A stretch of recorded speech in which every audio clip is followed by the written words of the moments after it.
GPU part 2. இப்போ ஏதாவது சொல்லுவேன் ஜாலிக்கு, அப்புறம் அதை எடுத்து வேற ஏதாவது கண்டென்ட் ஆகணும் ஆசையாக இருக்குது. எனக்கு டக்குன்னு தோண மாட்டேன், அவ்வளோ ஸ்பான்டேனியஸாக வரல sir. Okay, so now it's time for questions. உங்களுக்கு இந்த திரைப்படம் சார்ந்த கேள்விகள் ஏதாவது இருந்ததுன்னா நீங்கள் கேட்கலாம்.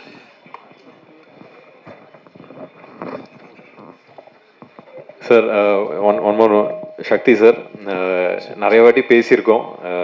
ஏதாவது ஒரு படத்தை உங்கள் கூட எடுத்துகிட்டு வந்து கரெக்டாக எடுத்துகிட்டு வரணும்னு. உங்களுக்கு பிடிச்ச ஒரு படமாக இது அமைஞ்சிருக்குன்னு ரொம்ப சந்தோஷமாக இருக்குது. So thank you so much for supporting us.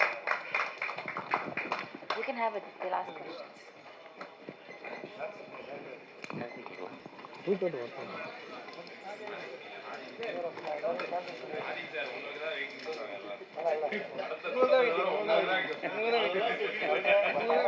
GPU part 2.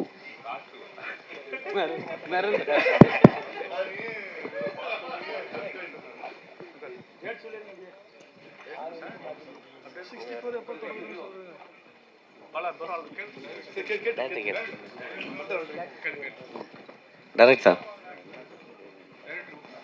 Sir yes sir. இதுவும் ஃபஸ்ட்டு மூவி. ஸோ எடுத்த உடனேயே லவ் மேரேஜ் அப்படின்னு வச்சுருக்கீங்க. உங்களுக்கு மேரேஜ் ஆகிடுச்சுல? ஆயிடுச்சு சார். ஸோ லவ் மேரேஜ் வச்சுருக்கீங்க, வாழ்த்துக்கள். பட் லவ் மேரேஜ் எவ்வளோ டிஃபிகல்ட் இருக்குது இப்போ நீங்கள் பார்த்து தான் வரீங்க. இந்த பேரை எப்படி சூஸ் பண்ணீங்க சார் ஃபஸ்ட்டு எல்லாருக்கும் ஒரு கேட்சியான ஒரு டைட்டில் வேணுன்ற ஆசையில் சூஸ் பண்ணது தான் சார் லவ் மேரேஜ். அடுத்து இந்த கதைக்கு தேவைப்பட்டது அது இன்னொன்று. அண்டு எல்லாருக்குமே மேரேஜ்னாவே வந்து லவ் மேரேஜ் தான் ஒரு எக்ஸைட்மெண்ட்டான ஒரு விஷயமா இருக்கும். அரேஞ்ச் மேரேஜ்ன்றது ஒரு போரிங்கான விஷயம் தானே. ஸோ அதனால் இன்ட்ரெஸ்டிங்காக இருக்கும்ன்ற ட்ரஸ்ட்டில் சூஸ் பண்ணது தான், எல்லாருக்கும் பிடிக்கும்ன்ற ட்ரஸ்ட்டில் சூஸ் பண்ணது தான். வாழையை நுழையிறதுக்கு ஈஸியாக இருக்கும். தேங்க்யூ. விக்ரமரூப் சார், மை கொடுங்க சார். சார், இந்த படம் வந்து 30 வயசுக்கு மேலே கல்யாணம் ஆகாத இளைஞர்களை பற்றி நிறைய பேசுது அப்படின்னாங்க. சமீப காலமாக 2-3 வருஷத்தில் நிறைய பேர் ஜென்ஸ் வந்து பொண்ணு கிடைக்காம கஷ்டப்படுறாங்க. அப்படியே பொண்ணு கிடைச்சாலும் எல்லா பொண்ணும் ஐடி கேட்குறாங்க, இன்ஜினியரிங்காங்க, டாக்டருங்காங்க, மற்ற கொஞ்சம் கவர்மெண்ட் வேலை. இந்த மற்றவங்கலாம் வந்து ரொம்ப பாதிக்கப்படுறாங்க. ஒரு மீடியா வச்சுக்கோங்க, கேமராமேன் வச்சுக்கோங்க, நடிகர் வச்சுக்கோங்க, ஒரு ப்ரைவேட்டில் வேலை பார்க்கவங்கலாம். அதை பற்றி என்ன சொல்ல வரீங்க? இந்த படம் என்ன சொல்ல வருது? சரி, இது வந்து நிறைய விஷயங்களை பற்றி பேசுது. இப்போ நீங்கள் சினிமா இந்த மாதிரி விஷயம்னு சொல்ல போதே எனக்கு பிரியன் சொல்லியிருக்காரு, அவருக்குன்னு கல்யாணம் நடக்குதுங்கிற போது நீ சினிமாவில் இருக்க, உனக்கு எப்படி அவ்வளோ ஈஸியாக பொண்ணு கிடச்சிச்சு அப்படின்னு கேட்டாங்களாம். ஏதோ ஒரு லக்குன்னு தான் நான் நினைக்கிறேன். பட் அதையும் தாண்டி நிறைய விஷயங்களை பற்றி பேசுது. அதெல்லாம் நீங்கள் படம் பார்த்து புரிஞ்சுக்கணுன்னு நான் நம்புகிறேன். ஏன்னா ஜாலியாக தான் சொல்லியிருக்கோம். யோசிக்க வேண்டிய விஷயம், ஆனால் ஜாலியாக சொல்கிற விதத்தில் சொல்லியிருக்கோம். நான் இப்போ ஏதாவது சொல்லுவேன் ஜாலிக்கு, அப்புறம் அதை எடுத்து வேறு ஏதாவது பிரச்சனையாக்கி விட்டுருவீங்க. ஸோ அதனால் உள்ளபடி நல்ல கேள்வி தான். பட் ஆனால் நீங்கள் கேட்ட கேள்விக்கு இவரோட அனுபவமே இருக்குது, அதுக்கு தான். ஆமாம் சான்றோலுங்க சார். சார், மிஸ்கின் சாரை வந்து கொஞ்ச நாள் முன்னாடி நம்ம தாஸ் சார் வந்து இதே மேடையில் வாங்குவாங்கன்னு வாங்கினாரு. ஆமாம், பார்த்தேன். இதே இடத்துல அவ்வளோ பெரிய ஆளா அப்படின்னு கேட்டவர் திடீர்னு அவருக்கு நடிக்கிற படத்துலேயே, அவர் வில்லனாக நடிக்கிற படத்துலேயே இறக்கிருக்கீங்களே. அவர் வாய்ஸை எப்படி சூஸ் பண்ணீங்க? அவர் பாடுவாரான்னு முதல்ல இது பண்ணீங்களா? இல்லை, இது இந்த கேள்வி மிஷ்கின் பாடினதை பற்றி பேசணுமா இல்லை அதை பற்றி சொல்லணுமா? எப்படின்னாலும் சொல்லலாம். இல்லை என்னன்னா சிசி, நம்ம கலைஞர்களாக இருக்கும் பொழுது நம்ம உணர்ச்சி பெருகும் பொழுது நம்ம சிலது பேசுவோம். ஆமாம்மா, இல்லை என்னன்னா அதான் அது ஒரு இஷ்யூ சார்ந்து அவர் பேசினார். பட் தனிப்பட்ட முறையிலலாம் அப்படி எதுவும் இல்லைன்னு நான் நினைக்கிறேன். அவர் அப்படியும் சொல்லவும் இல்லை. அதே மாதிரி மிஷ்கின் சார்கிட்டையுமே நான் சொன்னேன், அவர் இந்த படத்தில் பாடி அவர் சூப்பர் நடிச்சிருக்காரா, சூப்பர் அப்படின்னு தான். ஸோ கலைஞர்கள் என்னென்ன இப்போ பொதுவாக வெளியிலேருந்து பார்க்கும்போது இவருக்கு அவர் போட்டி, அவர் இவரை சொல்லிட்டாரு அப்படின்றதெல்லாம் வந்து ஆக்சுவலாக உள்ளே எதுவுமே இருக்காது. அடுத்த நாள் திரும்ப இதே இண்டஸ்ட்ரியில் தான் நம்ம இருக்கணும். ஸோ அதனால் இந்த மனிதாபிமானம்ன்றது எல்லாருக்குமே, என்ன மனிதர்களாக படாத கஷ்டம் கிடையாது. இல்லை, நிறைய இடிப்பட்டு தான் ஒரு இடத்துக்கு வரோம். ஸோ அதனால் அங்கே ஃபுல் ஸ்டாப் வச்சுட்டு மிஷ்கின் சார் பாடினதுக்கு வரேன். எனக்கு வந்து பொதுவாகவே முதல் படத்துலேருந்தே அவருடைய வாய்ஸில் ஏதோ அவர் நல்ல மியூசிக் சென்ஸ் இருக்கிற ஆள். என்னோட குருநாதர் வந்து சஞ்சய் சுப்பிரமணியம் சொல்லி ரொம்ப ஃபேமஸ், உங்களுக்கு தெரியும், சங்கீத கலாநிதி, ரொம்ப பெரிய இசையில் வந்து ரொம்ப வல்லுநர்களுக்கு தான் அந்த விருது கொடுப்பாங்க. ஸோ அவரும் மிஷ்கின் சாரும் ரொம்ப க்ளோஸாக பழகுவாங்க, மியூசிக் பற்றி பேசுவாங்க, லிட்ரேச்சர் பற்றி பேசுவாங்க. நான் பேசும்பொழுதுமே வந்து உங்களுக்கு சொல்லி தெரியணுன்றல அவ்வளோ ஒரு ஒரு ஸ்பஞ்ச் மாதிரி அவர் அப்சர்வ் பண்ணாத விஷயமே கிடையாது. மியூசிக்னு வரும்பொழுது அவர் சிலது எதிர்பார்ப்பார் இல்லையா, ஸோ அந்த தயக்கம் இருந்தது. இந்த பாட்டை அனுப்பும்போது என்னடா சூப் சாங் அனுப்புகிறோமே அப்படின்ற ஒரு சின்ன தயக்கம் இருந்தது. பட் அதை கேட்டுட்டு வந்து அவர் அது மியூசிக்கெல்லாம் ரொம்ப அந்த ஸ்ட்ரிங்ஸ்லாம் சூப்பராக இருக்கே, இந்த இடம் கையில் வந்ததெல்லாம் காணாமல் போகுது, இந்த லைனில் வந்து ஒரு சோல் இருக்குது அப்படின்லாம் நோட்டீஸ் பண்ணி சொன்னார். ஸோ அதனால் வந்து அவர் ரொம்ப சிறந்த பாடகர். ஆக்சுவலாக அவர் இன்னும் ரிலீஸ் ஆகாத ஒரு பாட்டு நான் அவர் பாடி ஒரு படத்தில் கேட்டேன், ஒருத்தங்க ப்ளே பண்ணி காமிச்சாங்க, அவ்வளோ அருமையாக இருந்தது. ஸோ அதனால் அவர் மியூசிக்குமே கற்றுக்கிறார், மியூசிக் படிக்க கூட செய்வாருன்றத கூட கேள்விப்பட்டிருக்கேன். ஸோ அதனால் ஒரு மியூசிஷியனாக தான் அவரை பாட கூப்பிட்டேனே தவிர ஒரு விளம்பரத்துக்காகவோ அதுக்காக கூப்பிடல. ஆக்சுவலாக ஒரு சிங்கராக ரொம்ப சிறப்பாக இருக்கும் அவர் பாடினான்றது தான் ஐடியா. தேங்க்யூ. டைரக்டர் சார் இப்போ சார் லவ் மேரேஜ், அரேஞ்ச் மேரேஜுங்கிறது ஒரு சமூகத்தில் சில கட்டுப்பாடுகளுக்குள்ளே அடங்கி திருமணம் செய்கிறது. லவ் மேரேஜுங்கிறது சில கட்டுப்பாடுகளை மீறி திருமணம் செய்கிறது. இப்போ இது லவ் மேரேஜை என்கரேஜ் பண்ணுற மாதிரி நீங்கள் படம் எடுத்துறீங்களா, இல்லை தவறுன்னு சொல்லி படம் எடுக்கிறீங்களா? இல்லை சார், எது ரைட் எது தப்புன்னு சொல்கிறது அளவுக்கு நான் இல்லை சார், எனக்கு அது ஐடியா இல்லை. நான் ஜாலியாக ஒரு படம் பண்ணுன்ற ஜோனில் தான் எடுத்தது சார். இந்த படத்தில் கருத்தோ அந்த மாதிரி விஷயங்கள்லாம் எதுவும் இல்லை. நீங்கள் சொல்கிற மாதிரி லவ் மேரேஜை ஆதரிக்கிற மாதிரியோ சரி, அரேஞ்ச் மேரேஜ் எதிர்த்து பேசுகிற மாதிரியும் இல்லை, அது அப்படி இல்லை. பட் பர்சனலாக கேட்டிங்கன்னா வேணால் சொல்லலாம் சார். பர்சனலாக லவ் மேரேஜ் ஒரு பெட்டர் சாய்ஸாக நான் ஃபீல் பண்ணுறேன். எனக்கு அது பெட்டராக இருந்திருக்கு. நான் லவ் மேரேஜ் பண்ணேன், எனக்கு பெட்டராக இருந்துச்சு. எல்லாரும் அதே மாதிரி பண்ணால் நல்லா தான் இருக்கும், சூப்பராக இருக்கும், ஜாலியாக இருக்கலாம் sir. Doctor sir love marriage அதில் லவ்வில் மேலே வந்து ஒரு அண்டர்ஃபீல் கோடு வருது. ஏன் அந்த அண்டர்ஃபீல்? ஏன்னா வந்து இப்போ நம்ம படித்தோன்னு வச்சிங்களேன், பாதியில் நிப்பாட்டினா அந்த கோடு போடுவாங்க. ஏன் அந்த கோடு? ஒருவேளை லவ் மேரேஜ் வந்து சக்ஸஸ்ஃபுல்லாக ஆகலையா? சார் உண்மையை சொல்லணும்னா இதுக்கு ஏதாவது இன்டெலெக்சுவலாக சொல்லணும்னு ஆசையாக இருக்குது சார். சொல்லுங்கள். ஜெனுனாவே டிசைனர் தான் சார் பண்ணார். இதுலேருந்து ஏதாவது எடுத்து சொன்னால் சூப்பராக இருக்கும், ஏதாவது கண்டென்ட் ஆகணும் ஆசையாக இருக்குது. எனக்கு டக்குன்னு தோண மாட்டேன், அவ்வளோ ஸ்பான்டேனியஸாக வரல சார். ஐயா வந்து சொல்லிட்டுருப்பா டக்குன்னு, எனக்கு வர மாட்டேங்குது. உண்மையாகவே டிசைனர் பண்ணி கொடுத்தாரு சார். என்கிட்ட ஒரு ஃப்ரெண்ட் இருக்கார், ரொம்ப இது பார்க்குற ராசி பார்க்குற ஒரு ஃப்ரெண்ட் ஒருத்தர் இருக்கார், இங்கே கூட இருக்கார், சொல்ல விரும்பல. அவர் வந்து மேலே இழுத்து இருக்குது, இது கீழே இறங்கி இருக்குது, என்ன ராசி பார்த்தீங்க அப்படின்னாரு.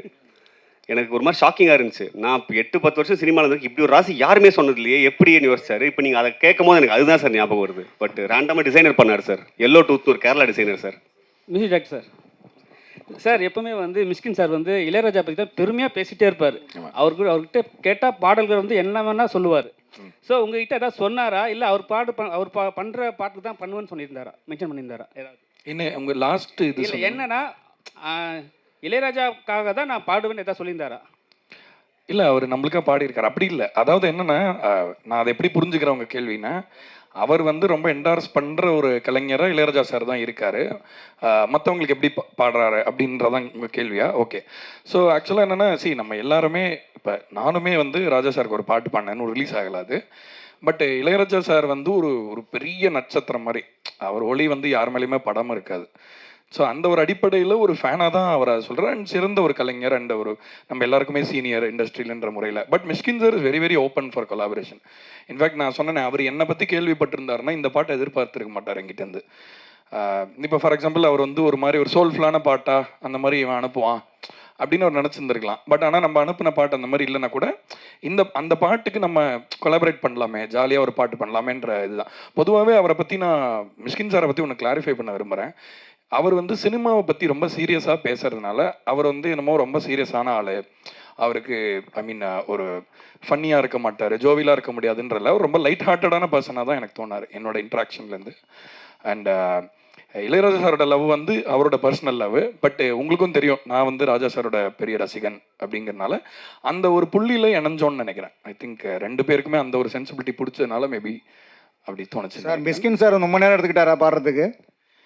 2 மணி நேரத்தில் முடிச்சுட்டார். ஆக்சுவலாக ஒரு பாட்டு வந்து ஒரே ஒரு வாட்டி தான் கேட்டார், வந்துட்டு பாடிட்டு அப்படியே கிளம்பிட்டாருன்னா அடுத்த ஒரு ஷூட் இருந்தது, அவர் ரொம்ப அருமையாக பாடினார். சார் மிஷ்கின் சார் எப்பவுமே எல்லா படத்துக்கும் ப்ரொமோஷனுக்கு வருவார். லாஸ்ட்டு ஒரு மேடையில் வந்து ப்ரொமோஷன் கூப்பிட்டு 5 லட்ச ரூபா கொடுத்தா தான் வருவேன்னு சொன்னார். நீங்கள் என்ன கூப்பிட்டு பார்த்தீங்களா? இல்லை எனக்கு அதை பற்றி தனிப்பட்ட கருத்து எனக்கு தெரியவும் தெரியாது, தெரிஞ்சாலும் நான் சொல்லக்கூடிய ஆள் இல்லை, எனக்கு அதை பற்றி தெரியல. சார் மைக் சார், நீங்கள் வந்து அரேஞ்ச்மெண்ட் மேரேஜ்னு நினைக்கிறேன். ஆனால் அன்னை இல்லத்தில் நிறைய காதல் திருமணம், இப்போ கூட காதல் திருமணம் நடந்திருக்கு. உங்களோட தனிப்பட்ட பார்வையில் இப்போ உள்ள ஜென்ரேஷன் வந்து லவ் மேரேஜ் பெஸ்ட்டா அரேஞ்ச்மெண்ட் மேரேஜ்? தனிப்பட்ட முறை தனிப்பட்ட முறையில் லவ் இல்லாமல் மேரேஜ் ஒர்க் ஆகாது. அது தெரிஞ்ச ஒரு விஷயம். காலம் மாறிக்கிட்டு இருக்கு. அதுக்கேற்ற மாதிரி படங்களும் மாறிக்கிட்டு இருக்கு. படங்கள் மாறுறதே மக்களுக்காக தான். மக்களும் மாறிட்டாங்கன்னு நம்புகிறேன். ஸோ லவ் தான். ஆக்சுவலி லவ் அண்ட் மேரேஜ் ரெண்டுமே ரெண்டு விதமான ஒரு மாதிரி ஒரு அன்கம்ஃபர்டபுள் ஜோனுக்குள்ளே போயிட்டே இருக்குது. அடுத்தடுத்த ஜென்ரேஷன் போக போக போக லவ்லேயும் கமிட் ஆகிறதுக்கு கொஞ்சம் பயப்படுறாங்க, மேரேஜ் கமிட்மெண்ட்டுக்கும் பயப்பட ஆரம்பிச்சிருக்காங்க. அதுக்கு இந்த படத்தில் ஏதாவது மெசேஜஸ் இருக்கா? மேம் மெசேஜ் நம்ம ஒன்று சொல்ல ட்ரை பண்ணியிருக்கோம். அது மெசேஜ் அளவுக்கு நம்ம சீரியஸாக பேசல அந்த விஷயத்தை. அதையுமே ஜாலியாக தான் பேசியிருக்கோன்றதுனால அது மெசேஜாக எடுத்துக்க முடியல. பட் கண்டிப்பாக டேக் அவே இருக்குது மேம். ஆப்வியஸாக அவங்கவுங்க சாய்ஸ் தான். நான் இப்போ என்னோட சாய்ஸ் தான் சார் ஃபஸ்ட்டு சார் கேட்ட சார் கிட்டே சொன்னேன். லவ் மேரேஜ் இஸ் மை சாய்ஸ்ன்ற ஒரு விஷயம் இருக்குது. அவங்கவுங்க சாய்ஸ்க்கு விட்டுறது பெட்டர். இப்போ வந்து எனக்கு கடவுள் புண்ணியத்தில் லவ் பண்ண ஒருத்தவங்க கிடச்சாங்க, என்ன லவ் பண்ணாங்க திரும்பன்ற போது எனக்கு அது மேரேஜுக்கு போய் நின்றுச்சு. நான் வாய்ப்பு கிடைக்காம சுற்றிட்டு இருந்தால் வந்து நான் லவ் மேரேஜ்னு சொல்லியிருக்க மாட்டேன் சார்கிட்ட. அரேஞ்ச் மேரேஜ் தான் பெஸ்ட்டுன்னு இருப்பேன். எங்கள் அப்பா காலில் போய் விழுந்து ஒரு பொண்ணு பார்த்தாங்கன்னு கேட்டிருப்பேன்.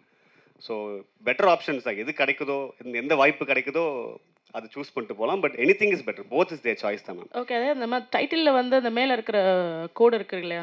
ஸோ டு பி கண்டினியூடுன்னு தான் நான் புரிஞ்சுக்கிட்டேன். Love have to be continued அப்படின்னு. இது இப்போ ஏன்னா படிச்சுட்டு இருக்கிற விஷயத்துக்கு தான் மேலே கோடு போடுவாங்க இல்லையா? ஓகே, நான் படிக்கவே மாட்டேன் ma'am.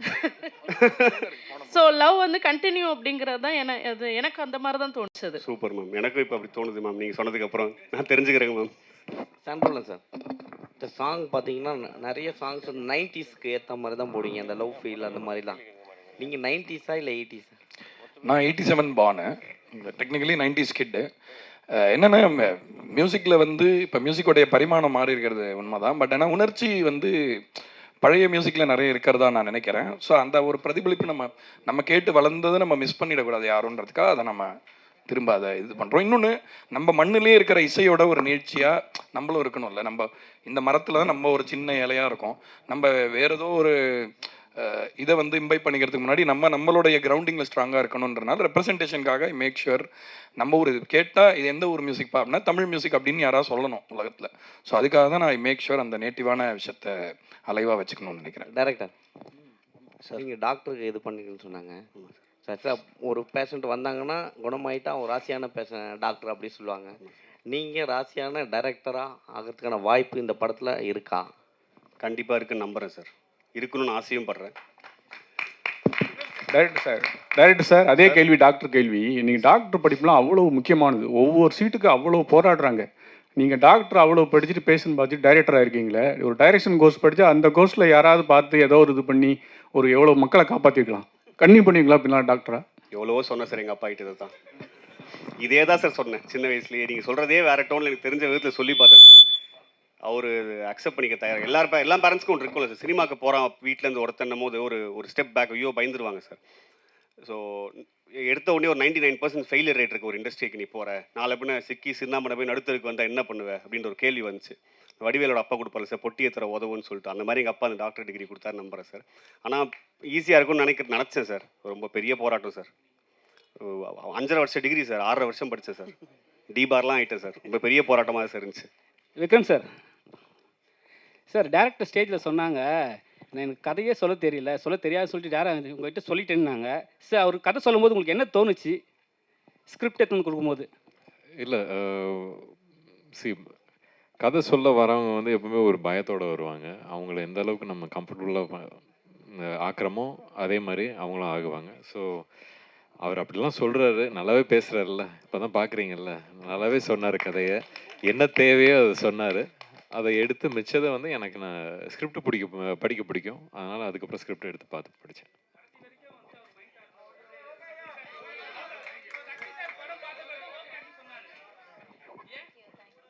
Check. Yes. Thank you so much.